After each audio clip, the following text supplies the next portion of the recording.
Este es el análisis intermercado de Argentina. Vamos a empezar como siempre por la soja. Básicamente la señal de compra que se dio a principios de mayo, el 1 de mayo, recordemos que en realidad la señal de compra era anterior, pero fue anulada en esta zona de aquí hasta que se consiguió confirmación de nuevo en la zona del 1 de mayo, eh, del 1 de mayo, o si lo prefieren el 4 de mayo, para mayor confirmación.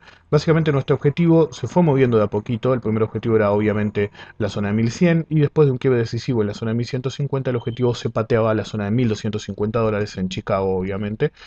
Eh, Ahora, la señal de compra, lo primero importante es que la señal de compra continúa activa. Ya es indiscutible que este movimiento de aquí es un impulso alcista, eso lo dilucidamos cuando se dio el quiebre de 1123 puntos, 1124 si lo prefieren, y tenemos un canal alcista que si bien fue puesto en discusión varias veces, continúa activo, no fue consolidado un quiebre del mismo en ningún momento, así que la tendencia sigue intacta, la tendencia del canal, y básicamente en el mayor plazo nos estamos acercando, nuestro objetivo era de 1250, porque si se fijan acá, el 1.618 de este primer movimiento, es decir, este sería la potencial onda 1, de mayor plazo, esta es la potencial onda 2 y esta es la potencial onda 3. Solamente podemos saber que esto es 1, 2, 3 en vez de ABC, que sería contratendencial, solo ante un quiebre del 1.618 de este movimiento, ¿sí?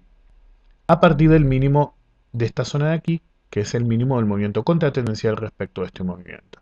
Ese objetivo nos da 1264 75. Solamente ante un quiebre decisivo de este nivel podemos especular con que en realidad estamos en un movimiento de mayor plazo impulsivo. Es decir, este sí es un impulso, es indiscutible, lo que incrementa la probabilidad de que superemos este nivel y confirmemos que todo el movimiento es un impulso. De todos modos, tengamos en cuenta que parte de esta suba está apoyada en el comportamiento de Argentina como exportador de soja y eso básicamente va a hacer que no se pueda aprovechar realmente como se hubiera aprovechado en otra época.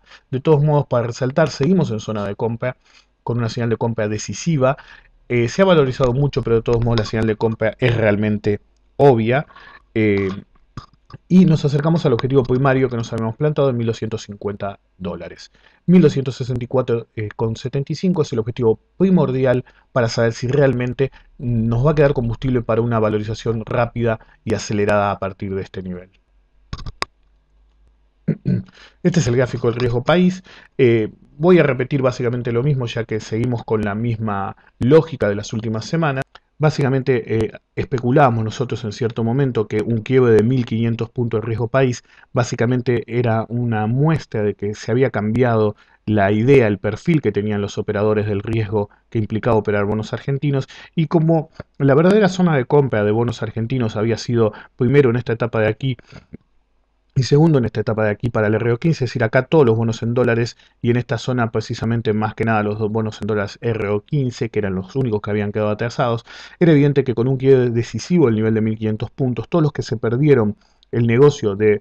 había dos grupos básicamente, el que se perdió el negocio de los bonos en dólares o el que lo agarró y realmente quería aprovechar un negocio similar. Era obvio que se iban a tirar en pos de los bonos en pesos, lo dijimos en numerosas ocasiones, con un quiebre decisivo de 1500 puntos. Eso es lo que estuvimos viendo últimamente, una valorización rápida de los bonos en pesos, que básicamente es un arbitraje en parte y en otra parte la gente que se perdió el negocio y solamente se animó a entrar cuando se quebró la barrera de los 1500 puntos, el soporte de 1500 puntos de riesgo país, que habíamos manifestado que como nosotros lo veíamos como un canal o si lo preferíamos como un múltiple techo, el objetivo es hacer la zona de 1000 puntos de riesgo país. De hecho, estamos en 1149 el cierre de la semana pasada, lo cual implica que ya estamos bastante cerquita. De hecho, yo sigo insistiendo que vamos a ir hasta la zona de 1000 puntos porque tiene un valor psicológico muy importante. Así que pues, veo que mínimamente alcanzaríamos ese nivel. Y en esta zona, por si no llegamos obviamente de 1150 a 1000 puntos, realmente podríamos ver una corrección de cierta importancia en el mercado de bonos, pero por ahí todavía no estamos listos para ello, sobre todo porque estamos bastante lejos de los psicológicos 1000 puntos del riesgo país.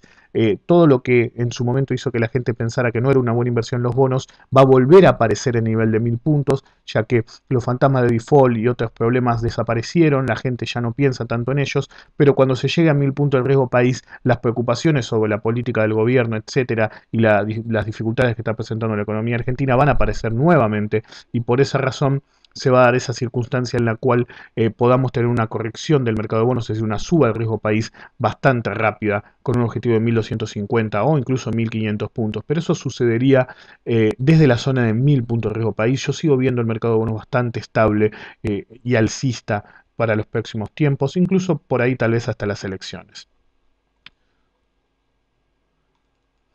El tipo de cambio, lo más probable es que se mantenga bastante estable hasta las elecciones. Vemos que realmente seguimos en la zona de 3.75 hace bastante tiempo, 3.70, 3.75, ya hace como 2 meses, un poquito más abajo estamos antes, digamos un mes que estamos en esta zona de 3.70, 3.75, pero lo que es importante es que entiendan que realmente la devaluación llegó para quedarse, ¿ok? Es decir, tenemos cierta estabilidad, pero el problema de esta estabilidad controlada que tenemos es que podría implicar un desdoblamiento del tipo de cambio de facto por el hecho de que el tipo de cambio paralelo empieza a subir mucho para compensar las presiones. De todos modos, al gobierno siempre tiene suerte este gobierno aparentemente y el movimiento de las diferentes divisas mejoró el tipo de cambio real con el dólar estancado. Aquí lo vemos en algo que yo había mencionado en su momento de cómo se había ayudado el movimiento euro-dólar a la divisa argentina en términos reales. Volvió a pasar, fíjense cómo se está devaluando el euro contra el peso y el argentino no mira mucho la paridad euro-peso, mira más la dólar-peso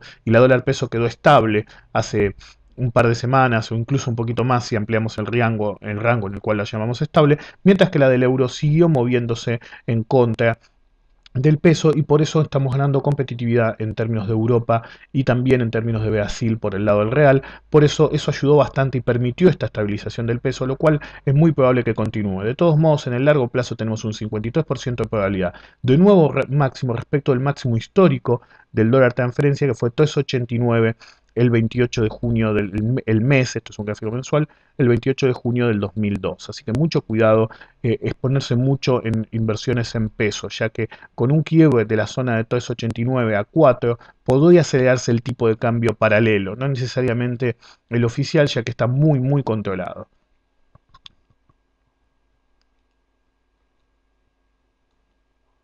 Finalmente vamos al mercado accionario, lo vamos a representar como siempre por el índice Merval. A veces no es lo óptimo ya que vimos hace unos días como el Merval Argentina caía muy fuerte cuando caían todas las acciones menos Petroeas y Tenaris, pero de todos modos es el que más sigue la gente. Tenemos un 89% de probabilidad de nuevo máximo respecto del pivot del 2 de junio. Fíjense que hay mucho pivot del 2 de junio y mucha probabilidad de nuevo máximo. Pasa en Tenaris, por ejemplo, hay varios papeles que están en circunstancias similares.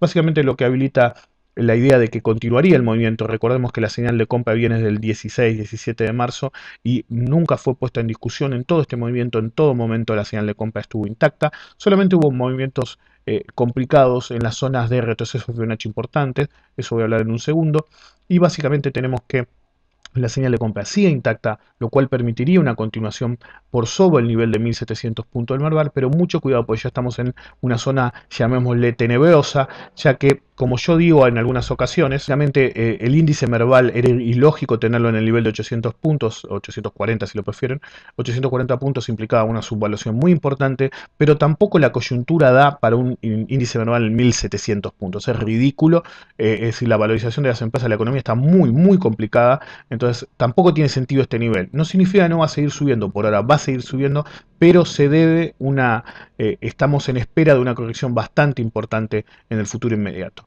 En términos de Fibonacci, este es el gráfico semanal, vemos que este movimiento de aquí que hubo, la última etapa de caída muy fuerte que tuvo el mercado, que repito que es como el caso de Tenaris, básicamente no tuvimos el nuevo mínimo, tuvimos esta falla de generar un nuevo mínimo, lo cual nos permite ver esta probabilidad de nuevo mínimo, básicamente por el movimiento del tipo de cambio que se desencadenó en esta época, que no permitió que los activos llegaran a generar el nuevo mínimo, pero ese nuevo mínimo estuvo si mantenemos el tipo de cambio estable, digamos. Ok.